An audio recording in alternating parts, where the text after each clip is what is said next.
Pour reconnaître une tique, il suffit de papouiller son chien assez régulièrement. Et de temps en temps, on sent comme une espèce de relief au niveau de la peau. Généralement, il se localise plutôt au niveau de la face, au niveau des oreilles, notamment ici dans le petit repli de l'oreille, où il faut l'inspecter assez régulièrement, parce qu'il a eu un petit peu peur.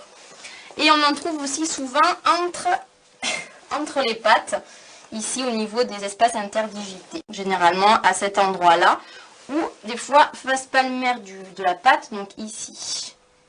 C'est difficile de l'enlever à main nue et généralement on a tendance à tirer dessus un petit peu trop sauvagement et du coup la tête de la tique reste dans la peau du chien et ça peut continuer de lui transmettre des maladies, entre autres comme la pyroplasmose. Généralement ce qu'on voit sur le chien et ce qu'on palpe, parce que la tête c'est vraiment tout petit, c'est la partie gorgée de sang de la tique. On peut avoir des tout petits tiques juste avec un tout petit corps, donc faut faire attention et on verra. Ça en général on le voit, c'est énorme, la toute petite tique on la voit pas forcément, donc faut se... Après une fois qu'on l'a localisé, il faut pas confondre ça des fois avec des petites verrues, parce que certains essaient d'enlever des petites verrues, donc ça marche pas très bien. Hein.